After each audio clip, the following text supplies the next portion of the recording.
peningkatan itu pertumbuhan. Artinya pertanyaannya ba'da Ramadan. Apa yang ada di setelahnya Ramadan ini? Maka yang ada di setelah Ramadan adalah kebangkitan, yang ada setelah Ramadan adalah pertumbuhan, yang ada setelah Ramadan adalah kita semakin bertumbuh atau bangkit. Makanya bulan setelah Ramadan ini disebut dengan bulan Syawal. Kami pribadi mengajak bahwa setelah tanggal 17 Ramadan terjadi perang Badar, itu mulai di mana mukminin mukminat saat itu diberi anugerah oleh Allah berupa kemenangan. Setelah itu di bulan Syawal terjadi perang Khandaq, di mana perang Khandaq ini juga satu momen di mana umat Islam mengalami satu kesulitan tapi diberi kebangkitan oleh Allah. Makanya ini satu momen yang spesial. Mungkin teman-teman TKI, teman-teman TKW, teman-teman yang ada di luaran sana, yang ada di sekitar kita hari ini, ada yang sedang terpuruk ekonominya, semoga diberi kebangkitan oleh Allah. Mungkin ada yang sedang terpuruk keluarganya, semoga diberi kebangkitan pertumbuhan oleh Allah. Mungkin hari ini yang sedang terpuruk keimanannya, semoga segera mendapatkan hidayah dan diberi kebangkitan keimanan oleh Allah. Makanya tema siang ini TTS. TTS itu tak yang pertama at-tajaddud atau pembaharuan, tak yang kedua at-taraf, lawan dari pertumbuhan, pembaharuan adalah at-taraf yaitu pemborosan. Kemudian yang ketiga adalah S-nya adalah sa'adah yaitu kebahagiaan. Kita bahas 3 hal ini saja. Nanti di beberapa session kita buka tanya jawab. Jadi tajaddud ada tanya jawab sendiri, nanti taraf pemborosan ada tanya jawab sendiri, kemudian sa'adah kebahagiaan juga ada tanya jawab sendiri. Itu sebagai mukadimah. Jadi Syawal itu pertumbuhan. At-tajaddud huwa al-hayat.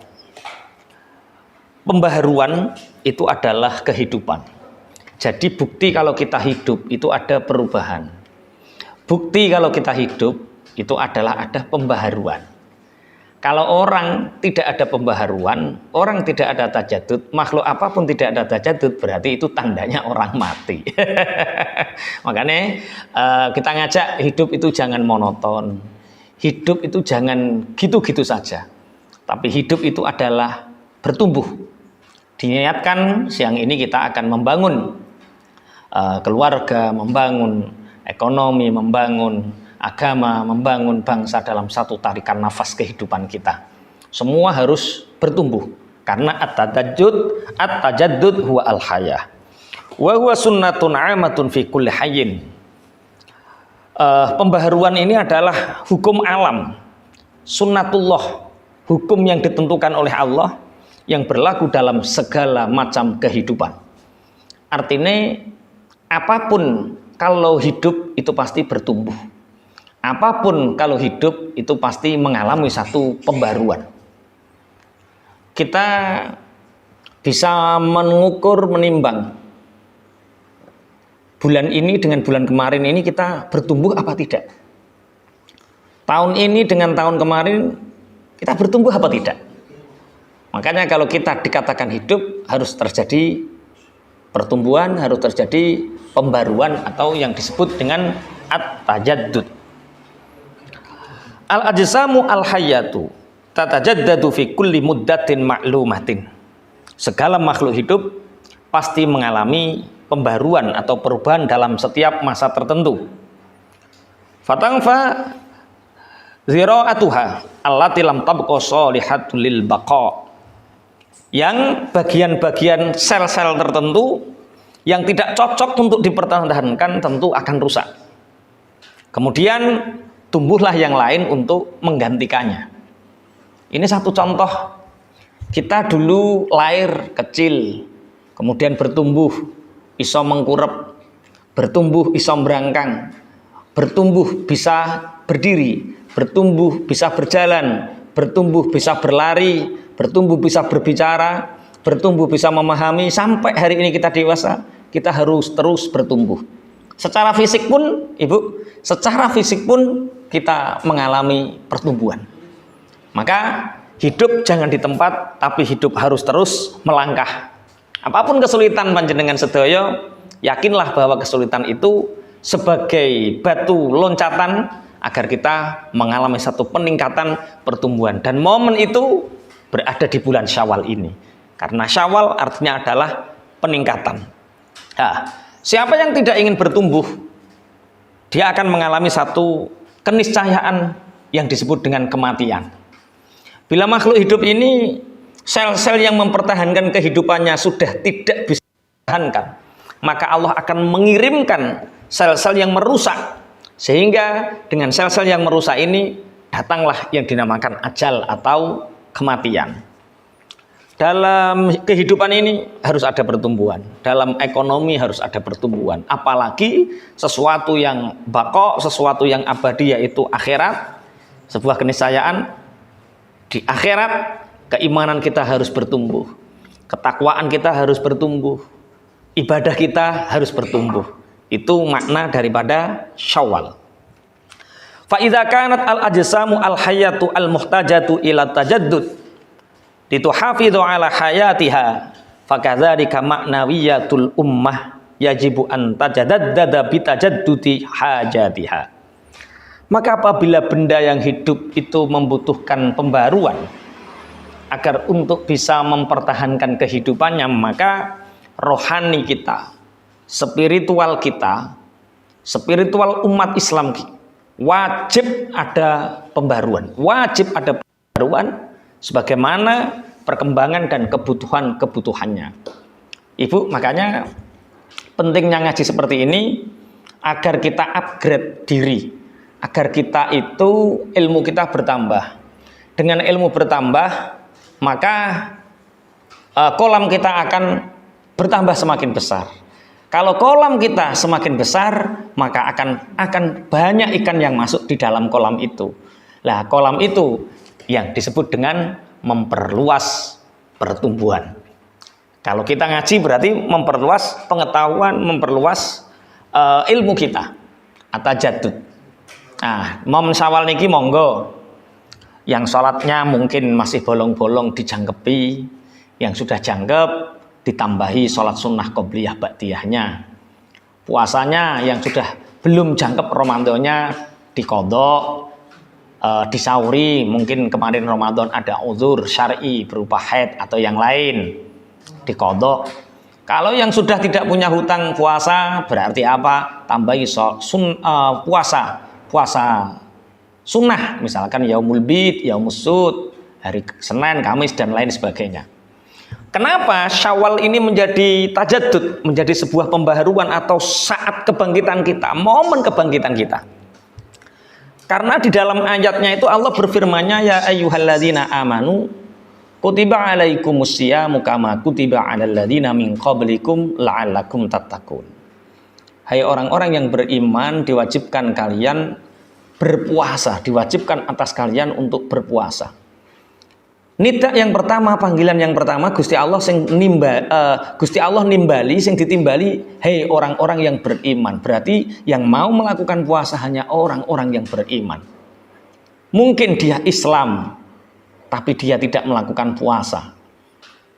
Itu berarti Muslim, tapi belum mukmin.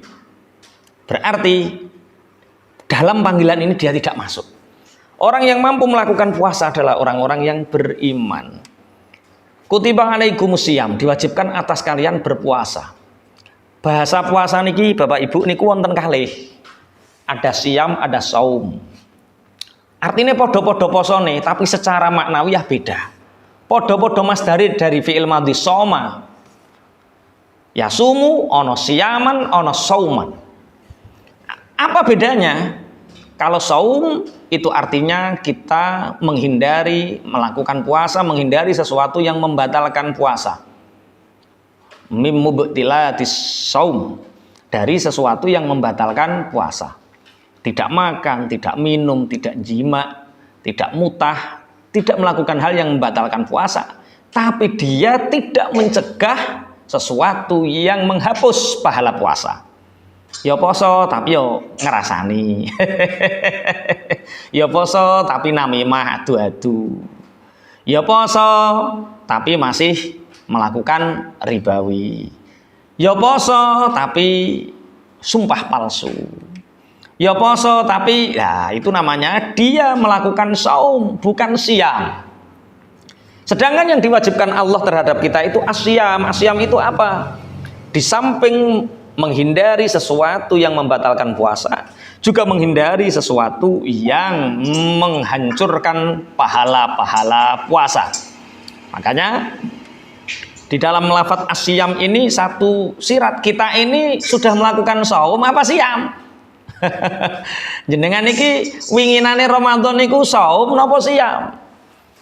Kalau saum maka sekedar makan minum, dia dapat lapar, dia dapat haus. Tapi kalau siam, dia mendapatkan fadilah dan keutamaannya Ramadan. Tujuan dari puasa itu la'allakum tattaqun, agar kalian bertakwa. Loh, padahal yang melakukan puasa itu justru orang yang sebelum berpuasa sudah bertakwa. Ini orang takwa ya orang ngarah poso. Kenapa hadiah daripada Ramadan itu tattaqun? Makanya ulama-ulama ahli tafsir dawuh bahwa takwa sebelum Ramadan itu beda dengan takwa setelah Ramadan. Artinya puasa Ramadan ini menjadi momen agar kita mendapatkan ketakwaan yang lebih dari ketakwaan yang sebelumnya. Hadirin wal hadirat, ini sudah 15 menit kita membahas tajadud, kebangkitan di bulan Syawal. Sebelum menginjak 15 menit selanjutnya tentang At-Taraf, mungkin Ibu hadirin wal hadirat, Bapak, mungkin ada 1-2 pertanyaan kami persilahkan. Monggo MC ini ditoto sinten ingkang tanglet tentang at-tajadud ini atau tentang hal-hal yang lain kami persilahkan. Monggo.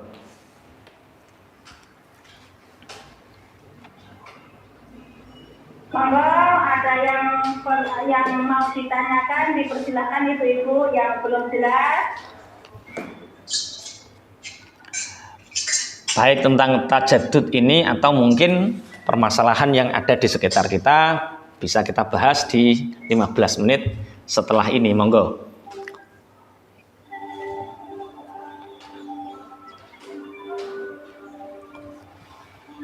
Mboten-wonten? Pokoknya pun berkenaan apa? Monggo. Assalamualaikum warahmatullahi wabarakatuh. Waalaikumsalam warahmatullahi wabarakatuh. Ngapunten niki dari Jamaah Hasanah on Air badhe ikut bertanya Bapak masalah saum, masalah puasa. Nggih. Niki kejadian ingkang kula alami nggih. Nggih. Tahun berapa itu kejadiannya sama persis dengan tahun ini. Masalah puasa selisih 1 hari dengan grup sebelah, tapi Idul Fitrinya itu sama gitu. Nggih. Di RT saya itu mayoritas Nahdlatul Ulama, tapi yang di RT sebelah ada sedikit grup sebelah ngonten. Waktu biasanya kalau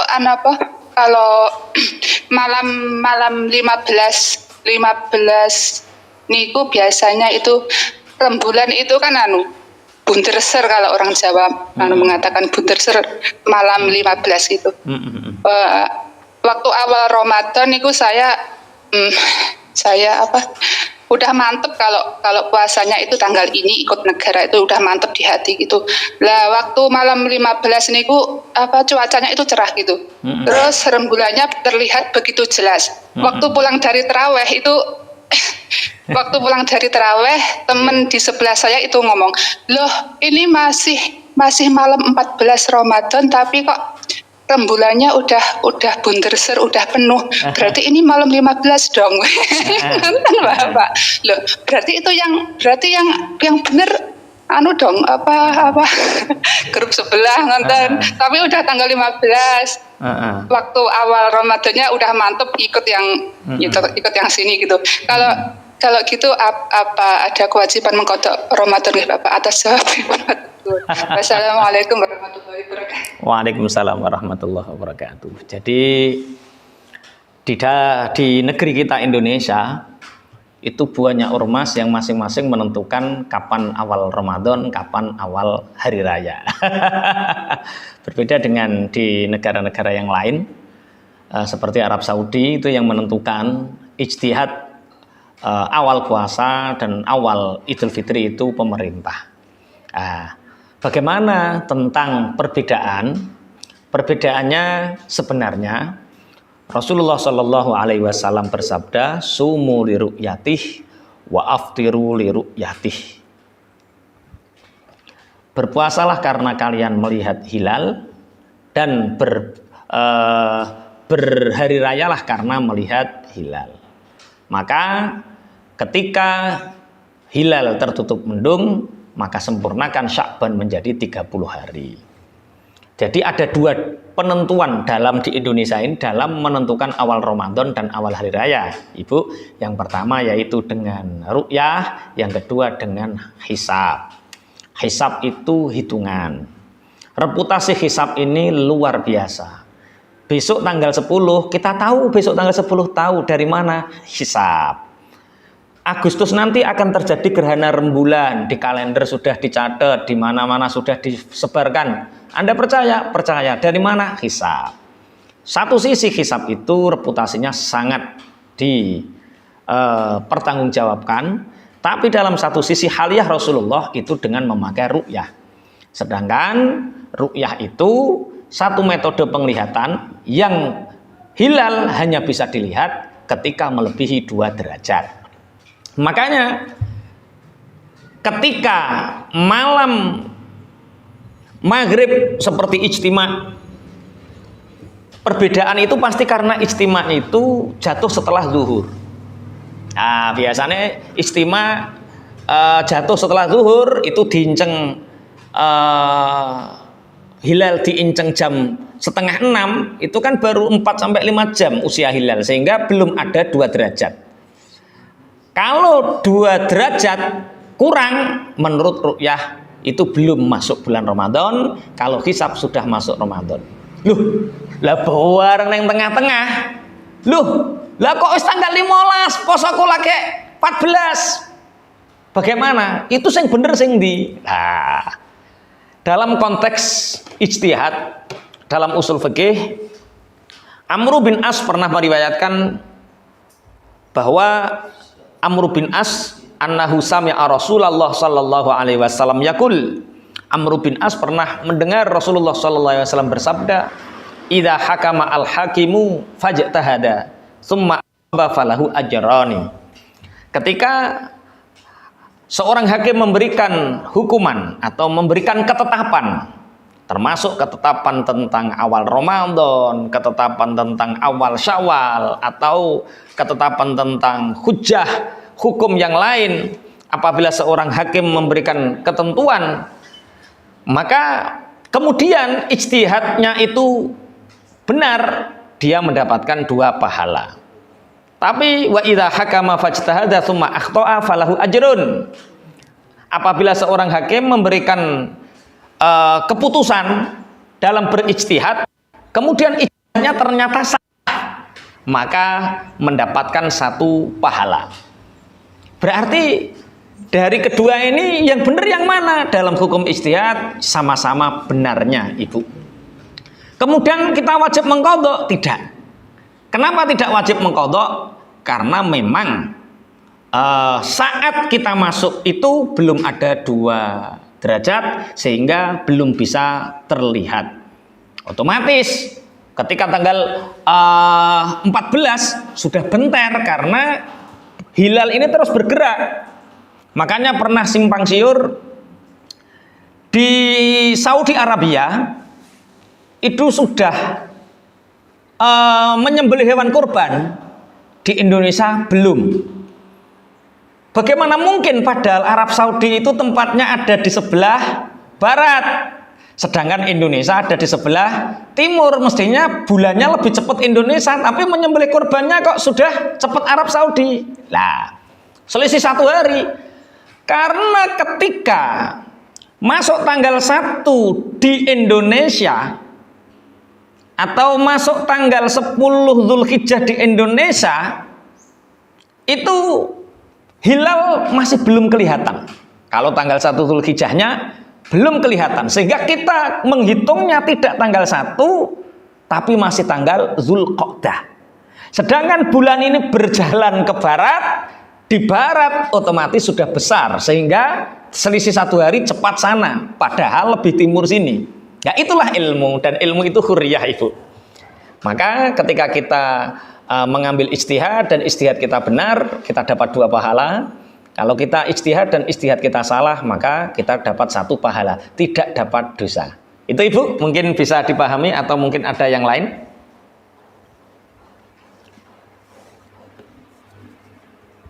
Alhamdulillah sampun paham Bapak Kiai, matur suwun jawabanipun. Nggih, sami-sami. Berarti mboten mengkodok kula. Mboten. Kok alhamdulillah.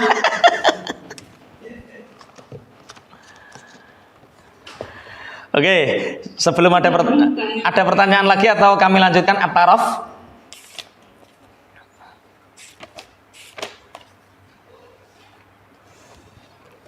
Ada pertanyaan lagi atau kita lanjutkan at-taraf? Kalau ada yang mau bertanya apa mboten? Kalau mboten abahnya mau melanjutkan belajar agamanya monggo. Saya pun mboten nenten apa? Oke, siap. Jadi di bulan Syawal. Assalamualaikum warahmatullahi wabarakatuh. Waalaikumsalam warahmatullahi wabarakatuh. Waalaikumsalam warahmatullahi wabarakatuh. Nggih, nderek tanglet Abah niki kula saking Majelis Taklim Nurul Ihsan badhe nderek tanglet tentang datang bulan nggih. Pingin niku kula niku datang bulannya pas waktu azan niku kok mpun datang ngoten. Lah niku kula nyaur utang apa mboten? Pas azan. Azan maghrib. Nggih. Azan maghrib. Azan maghrib nggih pas buka. Iku sebelum atau sudah masa bareng pas. Nggih kan pas waktu sampun azan niku biasanya teng majelis kan wonten acara nggih, terus niku kita doa berbuka puasa bersama-sama, kemudian kita tutup. Setelah itu saya mau ke kamar mandi, mau wudhu, mau salat maghrib, ternyata itu datang gitu loh, Pak. Oh, nggih. Ketawanya pas maghrib ngoten Pak. Ketawanya pas maghrib. Oh.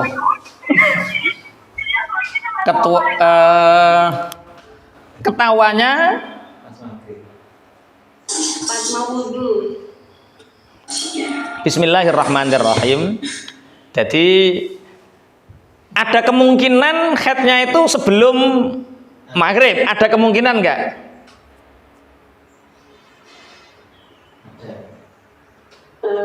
Ya, belum tahu. Saya itu belum tahu. Ya, kemungkinan. Bismillahirrahmanirrahim. Kula waosaken kitab Al-Majmu' niki nggih. La yasihu saumul haidi wan nufasai.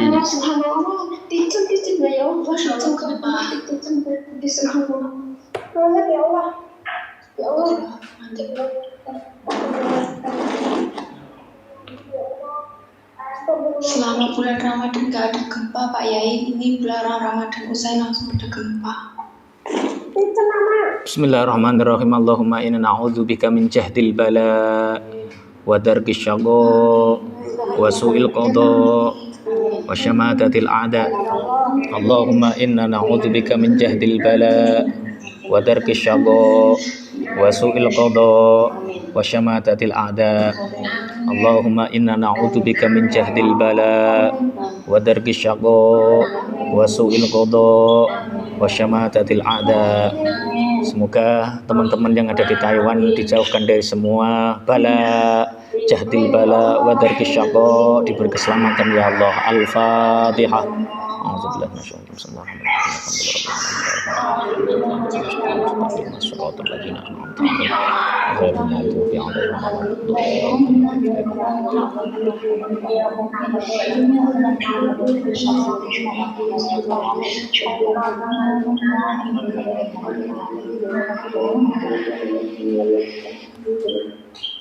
Lama banget ya. Makasih doanya. Tenang bagi roh mawon. Nggih, sampun tenang.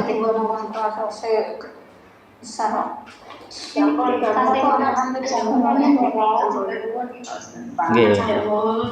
Masya Allah, alhamdulillah, semoga diberi keselamatan ya Allah. Nggih. Bismillah.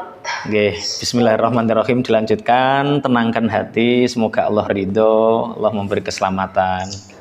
Bismillahirrahmanirrahim. La yasihu saumul haidi wan nufasa'i wa la yajibu alaihima wa yahrumu alaihima wa yajibu qada'uma wa hakadha kulluhu mujamma'un alaihi wa walau amsakat la binatis saum. Lam ta'sam wa innama ta'sam idza nawathu wa in kana layan itu wa qad dzakara al-musannifuna fi babil haid. Tidak sah puasanya wanita haid dan nifas, dan tidak wajib bagi mereka dan haram bagi mereka, dan wajib mengkodoknya. Dan semua itu telah disepakati, jika ia masuk imsak dengan tanpa niat puasa, maka tidak berdosa, karena dosa itu jika meniatkannya meskipun puasanya tidak sah. Jadi untuk ihtiyat ibu, bagaimana kalau saat azan Allahu Akbar ke kamar mandi, tahu-tahu kita di situ sudah ada bercak darah haid. Bagaimana? Maka karena sudah imsak, kita berbuka puasa. Tapi untuk ikhtiyat wajib mengkodok, karena dihitung puasa yang ada haidnya itu walaupun pas keluar maghrib, maka dia wajib mengkodok Ramadannya. Sama seperti ketika mampete haid itu ketika habis pas habis asar, misalkan mampete haid itu di waktu asar, maka sebisa mungkin wanita haid ini dia sholat asar dan juga mengkodok sholat zuhurnya, hanya sekedar ikhtiyat atau hati-hati. Itu ibu kalau haid keluar saat apa? Azan. Nah, jadi tetap dia wajib mengkodok di hari-hari yang lain. Sebelumnya langsung kita lanjutkan ya. Bismillahirrahmanirrahim. Di bulan Syawal ini adalah bulan pembaharuan, at-tajaddud, bulan di mana kita harus memperbaiki diri lebih sehingga kita bertumbuh dari segala aspek. Kemudian ketika kenapa seseorang itu mengalami satu kesulitan sehingga dia tidak bertumbuh, mungkin dia melakukan yang namanya at-taraf atau kemewahan atau yang disebut dengan pemborosan. Ma wujida at-tarafu sabilan ila nufusi ummatin illa afsadaha. Kemewahan itu apabila telah mendapatkan jalan keleluasaannya menuju jiwa manusia, maka dia akan merusak itu. Wa ja'ala aliya sa'adati filaha abaddada ma surwatin. Maka kemewahan itu dapat menjadikan hina terhadap kejayaannya, mencabik-cabik atau menghancurkan kekayaannya, menjatuhkan kemuliaannya, dan menghancurkan hasil pembangunan yang dilakukan oleh umat manusia. Jadi kenapa orang tidak bisa bertumbuh? Kenapa orang itu sulit untuk tajaddud? Ini penyakit yang paling utama, tidak ada pertumbuhan, yaitu karena ada at-taraf, yaitu ada kemewahan atau pemborosan. Mungkin di Taiwan ini gajinya sama, antara 8 sampai 12 juta, sama. Tapi kenapa pertumbuhan manusianya berbeda, pertumbuhan ekonominya berbeda, sing dinduweni ning omah berbeda, padahal asalnya berangkatnya sama. Itu karena yang satu bisa hidup simplicity, hidup semurah mungkin, yang satu hidup mewah-mewahan atau suka berfoya-foya yang disebut dengan pemborosan. Bismillahirrahmanirrahim. Ciri khas orang yang boros itu adalah apabila kita diminta untuk meringankan penderitaan orang lain, orang yang terkena bencana, diminta untuk mengeringkan air mata orang miskin karena menangis sebab kekurangan, maka orang mutrofin ini, orang-orang yang boros ini, mereka akan merasakan tersedak corongono keselek goroane, karena mereka akan menelan ludahnya karena saking beratnya untuk mengeluarkan kepada orang lain, menggelengkan-gelengkan kepala. Tapi ketika mereka diminta untuk melakukan hal yang sekiranya manusia memuji dia, menghamburkan hartanya yang manfaatnya untuk dirinya dari sisi kemewahan, dia akan cepat sekali. Nah, inilah orang yang disebut dengan orang yang boros. Orang yang boros itu ketika punya uang, itu mikirnya ini untuk beli apa. Ketika punya uang, dia mikirnya ini untuk beli apa. Tapi orang yang tidak boros itu akan mikirnya ini digunakan untuk jualan apa, sehingga uang ini akan bertambah banyak, bisa ditabung untuk amal soleh dan lain sebagainya. Jadi kami mengajak at-tajaddud yang pertama, yang kedua hiduplah simplicity, hidup semurah mungkin, hidup sesederhana mungkin. Nuruti pakaian mewah, pakaian yang harganya 60 juta dengan harga 6 juta dengan harga 60.000, ketika dipakai ternyata fungsinya sama, menutupi aurat. Ketika dipandang gebyar hanya orang yang tahu. Sampai numpak Grand Max karo numpak Alphard, iku menganggap mewah itu ya hanya orang yang tahu. Bagi orang yang tahu sebenarnya, yang tidak tahu sebenarnya sama saja. Kehidupan dunia itu meninabubukkan kita, kehidupan dunia itu menipu kita.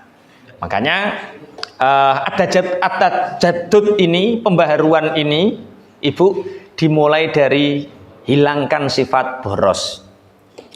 Untuk wis apik-apik dibuat sama Allah, diciptakan sama Allah, ya dinikmati, dirawat. Ora usah dipageri kaya wesi. Alis sing wis apik-apik, yang paling indah Allah. Wes alis kok ngene Gusti Allah iku sing paling apik, rasah dikerik, rasah gawe alis sing nyelirit neh. Qanaah. Hindari sifat at-taraf, hindari sifat pemborosan dan berlebihan. Caranya bagaimana? Bedakan antara keinginan dan kebutuhan. Nanti kalau di Indonesia, atau hari ini ada yang telepon dari Indonesia, mau ini, mau ini, mau ini, lihat, ini kebutuhan atau keinginan. Kalau keinginan, uang berapapun untuk nuruti keinginan kita nggak akan pernah cukup kalau kita hidup untuk sekedar nuruti keinginan. Tapi kalau kebutuhan, insya Allah, kalau kebutuhan yang kita dahulukan, insya Allah kita akan masih punya celengan. Dari celengan ini kita akan memperdayakan diri sehingga kita akan mengalami satu pertumbuhan yang luar biasa. At-taraf. Ma min fasadin yantasiru fil ummah illa kana haula'il mutrafuna man sya'ahu. Wa ma min baliyatin tahullu biha illa kanu jarathima au baiha. Wa ma min fusukin illa kanu imadahu wa dzirwata sinamihi. Pada dasarnya ma min fasadin yantasiru fil ummah, tidak ada kerusakan yang meraja di tengah-tengah umat masyarakat kecuali orang-orang yang suka berfoya-foya, orang-orang yang berboros itu. Sebagai sumbernya kerusakan di masyarakat itu karena orang yang suka berfoya-foya. Mampunya beli sepeda motor second, beli saja second, jangan ngoyo untuk beli yang baru. Kalau tidak ada, jangan dipaksa. Sumber kerusakan itu karena pemborosan. Makanya ana wong lanang nikah karo wong wedok sing iso nyelengi, wong lanang iku cepet sugih. Gaji sebesar apapun, kalau yang istrinya boros, maka uangnya akan habis. Digunakan untuk kemewahannya. Makanya tidak ada bencana yang melanda umat, melainkan merekalah yang menjadi penyebab atau virusnya. Dan tidak ada pelanggaran terhadap hukum Allah yang terjadi di umat ini, melainkan merekalah orang yang suka kemewahan dan foya-foya sebagai pelopornya. Jadi rusake awak ya sebab boros, rusake keluarga ya sebab boros, rusake negara ya sebab boros. Sing garong duwite negara ya gara-gara ana pejabat sing boros. Borose wong lanang saka ngendi? Koruptor itu saka ngendi? Karena dia punya istri-istri yang boros, dia punya anak-anak yang boros. Malapetaka di bangsa ini, malapetaka di keluarga, malapetaka di umat ini dimulai dari orang yang suka foya-foya dan orang yang suka boros. Makanya kalau ngajak monggo kanca-kanca TKI, kanca-kanca TKW ojo sampai boros. Sehingga ketika kita menghilangkan sifat at-taraf, menghilangkan sifat pemborosan, insya Allah kita akan mengalami satu tajadud hidup yang semurah mungkin, simplicity, sing ora ana ora usah dienek-enekke, nek wayahe mampu tuku ora apa-apa, tapi nek gak mampu jangan dipaksakan. Karena ibu, orang itu ada dua, ada orang yang kaya sesungguhnya, ada orang yang hanya kelihatan kaya. Siapa orang yang kaya sesungguhnya? Orang yang kaya sesungguhnya itu orang yang punya cash flow, menguasai cash flow-nya, duit-duit tenan, 5 juta, duit-duit dhewe, 10 juta, duit-duit dhewe. Ati ayem, orang mikir cicilan, orang mikir angsuran, itu orang kaya. Ada orang yang hanya kelihatan kaya, ketoke mobil mewah, ketoke rumah megah, tapi omah digadekne, sertifikat di sekolah nih, sawah di kuliah nih. Bengi ora iso turu ketap-ketip, mikir sesuk angsurane. Malam tersiksa, siang terhina. Makanya hindari sifat boros. Jangan mudah tertipu dengan kemewahan-kemewahan. Jangan tertipu dengan foya-foya. Jangan bangga dengan kemewahan, karena itu adalah sesuatu hal yang bisa merusak kita. 13.38 kita masuk di 15 menit kedua. Mungkin satu, pertumbuhan. Di bulan Syawal ini jadikan momen pertumbuhan dengan cara apa? Matikan sifat boros kita. Jangan sampai kita menjadi orang yang boros sehingga kita tidak menjadi orang yang bertumbuh.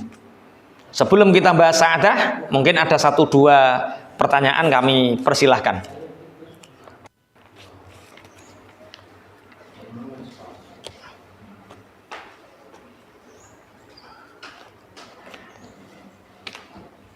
Kalau tidak ada, kita bahas as-sa'adah. As-sa'adah itu kebahagiaan. Mungkin ada yang namanya sa'adah. Sa'adah itu artinya apa? Kebahagiaan. Makhtalafan nasu fi tafsiri amri ikhtilafihim fi tafsiri sa'adah. Orang-orang yang ahli pikir tidak pernah mendapatkan atau tidak pernah satu pendapat tentang suatu persoalan, sebagaimana mereka akan selalu berbeda pendapat tentang tafsir kata sa'adah atau kata bahagia. Masing-masing orang itu akan mentafsirkan bahagia itu dengan persepsi yang berbeda. Ciri Mas Kofik, bahagia itu kalau istrinya 3. Ciri Mas Iwan, bahagia itu kalau followernya banyak. Ciri Mas Pur, bahagia itu kalau uang saya 300 juta. Bagi yang di Taiwan sana, bahagia itu kalau sudah bisa buat rumah. Kalau ada sebagian yang mengatakan bahagia itu kalau sudah punya roda 4 dan lain sebagainya. Sehingga semua orang kalau berpikir tentang apa arti bahagia, mereka akan berbeda pendapat. Li'annaha dzalika li'annaha minal asya'in nisbiyati wal umuril idhofiyati. Kenapa seperti itu? Kok beda-beda yo maknanya angen-angen bahagia itu? Kenapa? Karena bahagia itu sesuatu yang sifatnya nisbi atau relatif. Jadi kebahagiaan itu sesuatu yang sifatnya relatif dan hanya pelengkap. Bahagia itu bukan merupakan sesuatu yang disepakati ini bahagia, tidak. Tapi an-nisbiyah, sesuatu yang sifatnya relatif. Beda orang akan beda cara pandang tentang bahagia. Fasa'adatu kal jamali qad tabayanat fihal al-fuhumu. Kebahagiaan itu seperti kecantikan. Banyak pendapat dan pemahaman tentang itu dan interpretasinya berbeda-beda. Bahagia itu seperti kecantikan. Orang yang cantik itu yang bagaimana sih? Ciri Taufik sing rambutnya dawa. Ciri Mas Iwan cantik itu bila matanya lebar. Ciri Mas Pur cantik itu nah beda-beda. Ciri Mas Pur yang penting gak merongos. Loh, beda. Makanya ketika orang ingin menyatukan satu bahagia itu seperti ini, tidak bisa. Karena bahagia itu kata nisbi, sesuatu yang sifatnya relatif. Makanya jenengan nek golek ayem, golek bahagia, jangan pernah istilahnya mendengarkan celotehan orang tentang Anda. Contoh, untu gingsul.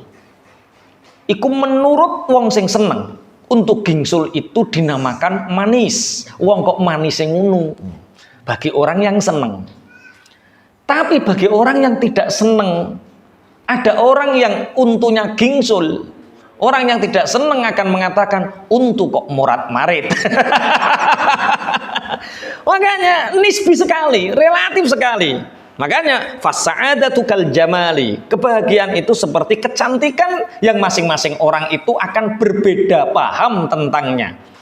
Ada yang menafsirkan waqtalafa fi tafsiriha al-muyulu wa marji'ul amri ila dzauq.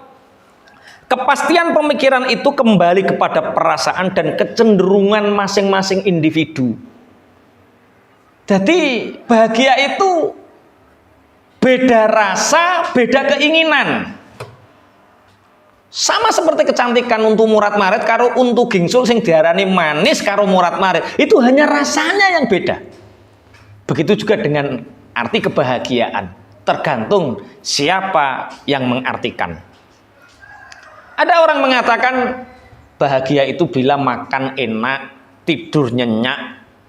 Kebahagiaan terletak pada makanan, minuman, kesenangan, pakaian.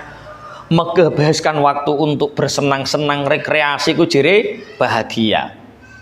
Ada lagi orang yang mengatakan bahwa sa'adah, kebahagiaan itu adalah ketika kita bisa bekerja, bisa mengumpulkan uang, kemudian bisa membaca buku, membaca Al-Quran, bisa ibadah, kemudian bisa mengumpulkan uang sedikit-sedikit untuk tabungan. Ada yang mengertikan seperti itu bahagia. Di level tertentu orang-orang zahid, ada yang mengatakan kebahagiaan itu terletak bila kamu sudah bisa menyendiri, terbebas dari orang lain, zikiran, neng pojokan omah, neng tengah hutan, neng tengah alas, atau neng tengah sawah yang di situ tidak ada yang mengganggu hubungannya dengan Tuhan. Ada yang mengatakan lagi, bahagia itu kalau punya jabatan tinggi, punya uang banyak dan jabatan tinggi sehingga bisa ngatur posisi semaunya. Ada yang seperti itu. Ternyata apa yang menyebabkan seseorang itu bisa merasakan as-sa'adah, kebahagiaan walaupun bersifat nisbi ini? wal i'tidalu fit tanazzuh wal lahwi da'iyatu sururin nafsi wa nasyatil jismi. Berlaku i'tidal, sederhana dalam rekreasi, dalam mencari hiburan, itu akan menyebabkan tumbuhnya kegembiraan dan pulihnya semangat dalam jiwa serta dapat menghilangkan kepenatan badan. Jadi intinya bahagia itu tercipta dari al-i'tidal. Coro bahasa Jawa al-i'tidal itu mejono. Nek bahasa Indonesia apa ya mejono? Melakukan sesuatu yang sesuai porsinya, itu al-i'tidal, mejono. Bisa diartikan kesederhanaan dalam menggunakan harta, kesederhanaan dalam menggunakan jabatan, kesederhanaan dalam kesederhanaan dalam hal apapun. Bahkan al-i'tidal ini juga dalam al-ibadah. Ibadah mau wempeng, ninggalno anak bojo juga nggak benar. Sampai lupa dunia juga nggak benar. Jadi ketika seseorang ingin mendapatkan kebahagiaan atau as-sa'adah, syarat mutlak yang harus dia lakukan adalah al-i'tidal, mejono. Jadi melakukan hal sesuai porsinya. Jadi tidak berlebihan ke kanan, tidak berlebihan ke samping, tidak berlebihan ke atas, tidak berlebihan ke bawah, sehingga hidupnya bisa seimbang. 3 hal ini materi di bulan ini tentang Syawal adalah bulan kebangkitan, di mana kebangkitan ini kita warnai dengan tajaddud atau pembaharuan. Pembaharuan dalam bersikap, pembaharuan dalam kedisiplinan, pembaharuan, semua kita perbarui sehingga sel-sel yang membentuk tubuh kita, circle pertemanan kita, ini menjadi sesuatu yang membuat kita semakin bertumbuh. Dengan cara apa? Hilangkan sifat boros dan mendapatkan kebahagiaan. Dengan cara apa? Dengan cara kita melakukan hal al-i'tidal atau sesuai dalam porsinya. Nek bahasa Jawa ini napa? Mejono. Rekreasi terus diarani boros. Ora tahu rekreasi medit. Ibadah terus sae. Tapi kalau berlebihan sampai tiap hari puasa, tiap hari sholat malam, sampai dia meninggalkan dunia, juga disalahkan oleh Allah. Kemudian golek donya terus, ya salah.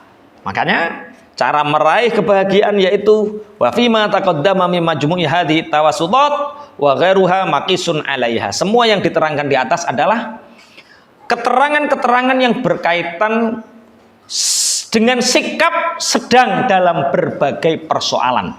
Sikap mejono sedengan dalam berbagai persoalan. Ini akan menimbulkan kebahagiaan bagi orang yang memiliki sifat sedengan atau mejono atau berlaku sederhana.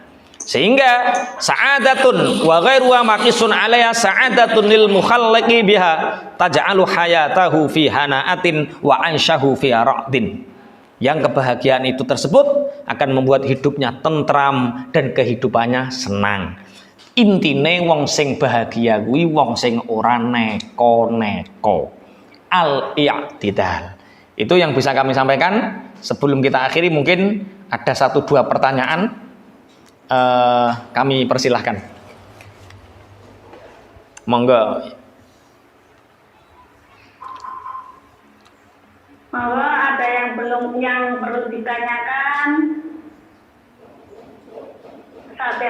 Monggo, ada yang belum jelas atau ada unek-unek, dipersilakan. Monggo.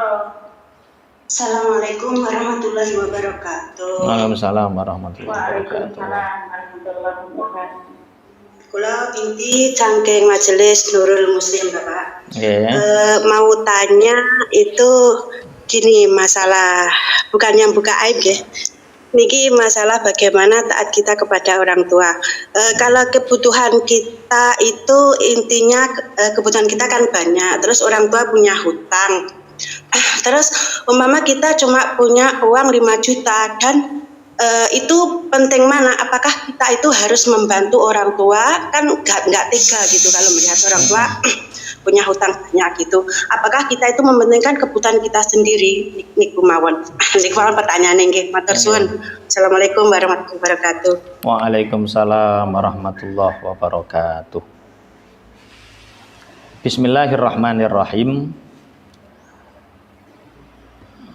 Nafkah orang tua ketika mempunyai anak banyak, atau yang menjadi polemik adalah bagaimana tanggung jawab anak terhadap orang tua, apakah dibebankan kepada satu anak atau dibebankan kepada semua anak. Gusti Allah dawuh wonten ing Al-Qur'an, wa bil walidaini ihsana imma yablughanna indakal kibari ahaduhuma aw kilahuma fala taqul lahumā uff wa la tanharhumā wa qul lahumā qawlan karīmā wakhfid lahumā janāha dzulli minar rahmati wa qur rabbirhamhumā kamā rabbayani shaghīrā. Itu diantaranya adalah ayat yang menerangkan tentang birrul walidain. Bismillahirrahmanirrahim. Punya uang 5 juta. Kemudian orang tua minta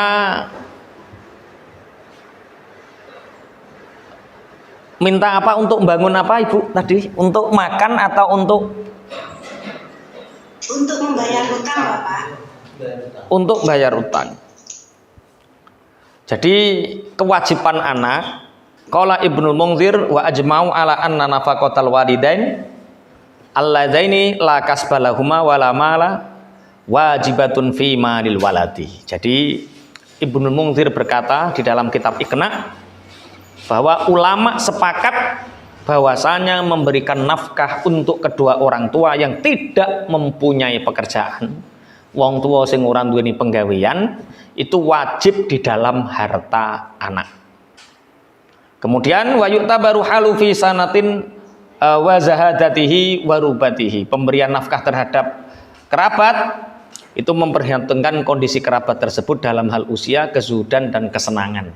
Tapi kalau orang tua ini adalah kewajiban. Lah, hutang yang sifatnya, jadi nafkah itu apa sih sebenarnya? Nafkah anak terhadap orang tua yaitu memberi kecukupan biaya hidup sehari-hari. Nek cara kula ngitungnya gampil. Seberapa kita kewajiban birrul walidain itu? Yaitu dengan cara ngitung UMR. Misalnya Bojonegoro UMR 1.300.000, maka kewajiban kita terhadap anak adalah memberi kecukupan kebutuhan sehari-hari 1.300.000 untuk kebutuhan 1 bulan. Adapun hutang dan lain sebagainya itu muqtadul hal wal maqam. Itu sifatnya kondisional, Ibu. Kalau memang bisa membantu monggo, kalau memang sangat tidak bisa dipaksakan untuk tidak bisa membantu, maka kita cukup memberi nafkah bulanan dari kebutuhan sehari-harinya. Nek cara kula ya wis UMR dipadakne kare kebutuhan UMR. Mungkin bisa dipahami? Nggih, saged Bapak. Nggih. Assalamualaikum warahmatullahi wabarakatuh. Waalaikumsalam warahmatullahi. Tinggal ada waktu 7 menit, mungkin ada yang lain sebelum kita tutup doa.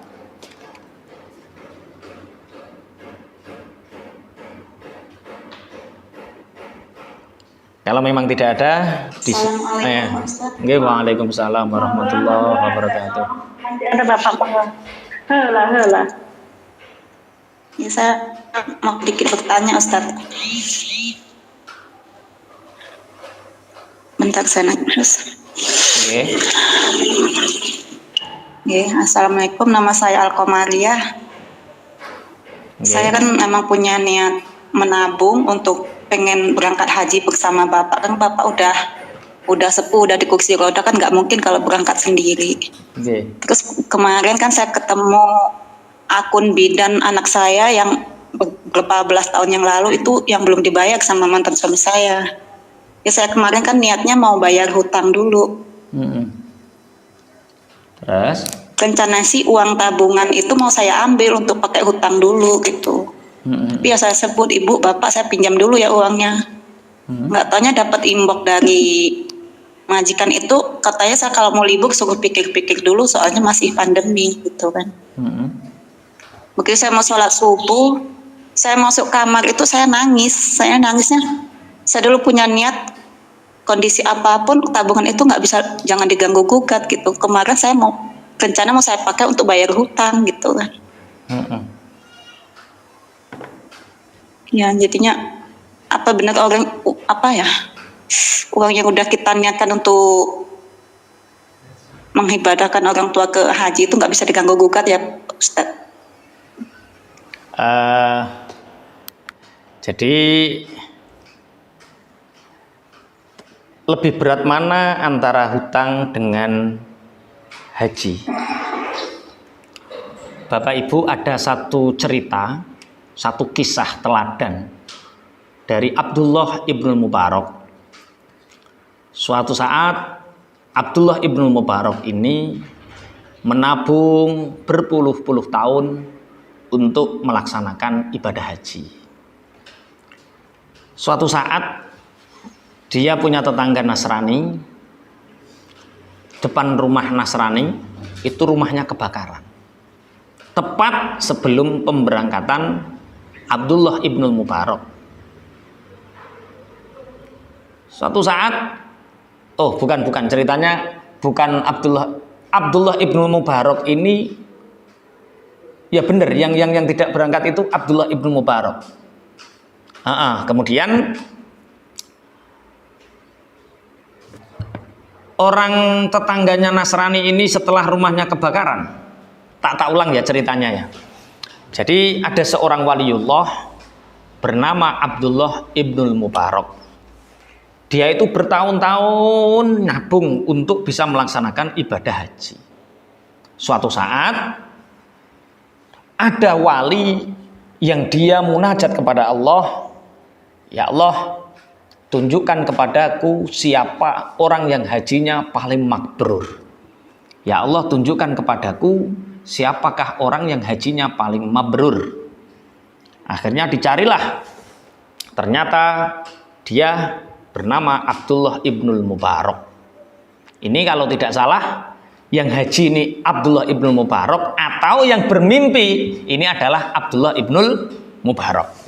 Pokoknya salah siji kuwi. Nek gak Abdullah ibnul Mubarak sing haji, apa Abdullah ibnul Mubarak yang munajat kepada Allah. Lah, akhirnya ringkas cerita, yang paling mabrur hajinya adalah si Fulan bin Fulan. Dicari, ketemulah sama si Fulan ini. Apa? Dirangkuli sama Abdullah ibnu Mubarak. Kalau yang menceritakan Abdullah ibnu Mubarak, dirangkuli nih orang ini. Engkau adalah orang yang hajinya paling mabrur. Engkau adalah orang yang hajinya paling mabrur. Kelenga-kelenga orang yang dirangkuli ini. Ngapunten, Syekh, saya tidak berangkat haji tahun ini. Tapi saya sudah tahqiq. Saya minta petunjuk sama Allah, siapakah orang yang hajinya paling mabrur, dan jawaban dalam ilham itu adalah panjenengan. Kata orang ini, sebenarnya bertahun-tahun aku ingin melakukan ibadah haji, dan uang itu aku kumpulkan, dan setelah aku kumpulkan aku mau berangkat, ternyata tetanggaku ada yang rumahnya kebakaran. Sehingga dia ingin menumpang di sebelah kanan, sebelah kanannya orang muslim, kalau kamu masuk Islam aku tampung. Dia tidak mau.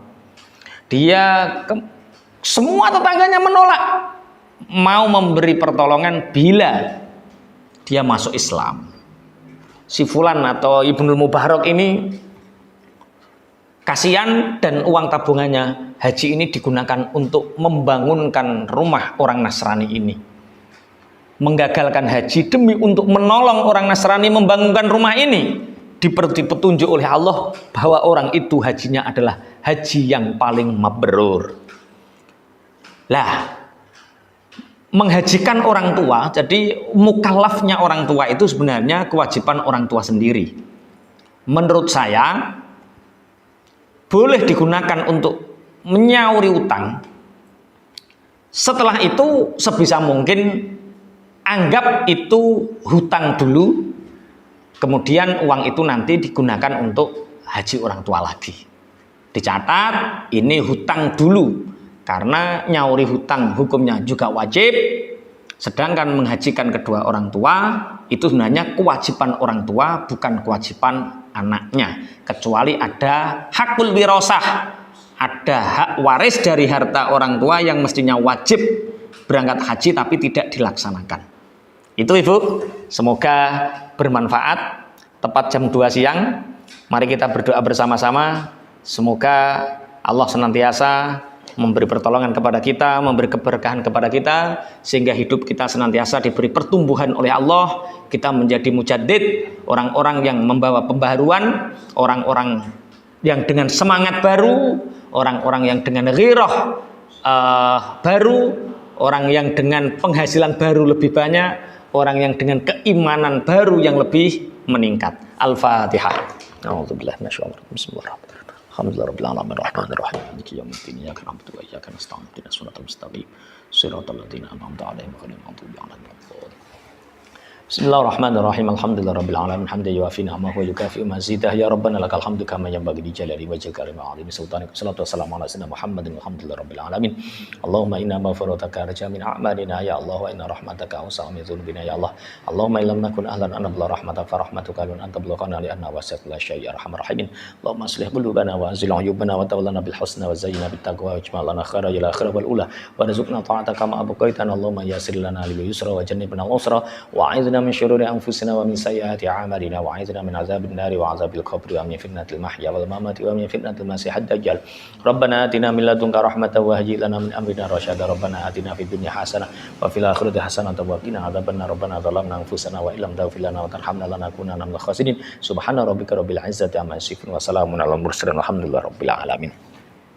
Sebelum kami akhiri, mumpung masih suasana Syawal, kami pribadi mengucapkan taqabbalallahu minna wa minkum, taqabbal ya karim, wa ja'alana Allahu wa iyyakum minal aidina wal faizin, kullu amin wa antum bi khairin. Niku ingkang saged kula sampaikan kafaratul majalis. Subhanakallahumma wa bihamdika asyhadu an la ilaha illa anta astaghfiruka wa atubu ilaik. Assalamualaikum warahmatullahi wabarakatuh.